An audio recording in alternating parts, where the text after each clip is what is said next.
စစ်ဆက်လက်ဆောင်တွေနဲ့ရောက်လာလိမ့်မယ်လို့သူမတခါမှမတွေးမိခဲ့ဘူးကောင်မလေးကထိုလူရဲ့ယောဂကိုကုသပေးဖို့သာရည်ရွယ်ခဲ့ပြီးသူ့ကိုလက်ထပ်ဖို့လောကရည်ရွယ်ခဲ့တာမဟုတ်တဲ့အတွက်တုံ့လောက်သွားတယ်ဒါပေမဲ့ထိုလူကပရိသေတွေကိုချက်ချင်းထုတ်ပြပြီးသဘောတူရင်လက်ထပ်မယ်သူမလိုချင်တာတောင်းဆိုနိုင်ပြီးစစ်ဆက်မှုကိုဘယ်ချိန်မှမဆိုရက်စဲနိုင်တယ်လို့ပြောလိုက်တယ်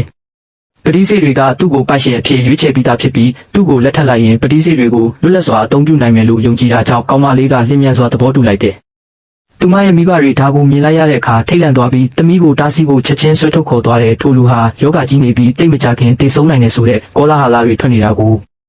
အဲ့ဒီအချိန်မှာကောင်မလေးကထိုလူအသက်ရှင်ဖို့59မိနစ်ပဲကျန်တော့တယ်ဆိုတာသတိပြုမိသွားတယ်သူမပါဆက်ချင်းတေးပြီးဝိညာဉ်စွမ်းအင်ချို့ကိုအမြန်ပေးလိုက်တဲ့ဒီဖြစ်ကိုမြင်လိုက်ရတဲ့မိဘတွေဟာစိတ်ပြက်ဝမ်းနည်းသွားပြီးသူတို့ရဲ့အချစ်စိတ်မိနေတဲ့သမီးကိုဆူဆူခွင့်ကိုမလိုလားပဲခွင့်ပြုလိုက်ရတယ်ဒါပေမဲ့သူ့ကိုနှုတ်ဆက်တဲ့အခါကောင်မလေးကသူ့ရဲ့ကားနားမှာမှောင်မိုက်တဲ့စွမ်းအင်တွေလဲပတ်နေတာကိုသတိထားမိပြီးထိုအရာကပဲထိုလူရဲ့ပြင်းထန်တဲ့ယောဂကိုဖြစ်စေတာဖြစ်နိုင်တယ်လို့ချက်ချင်းခံမှန်းလိုက်ပါတော့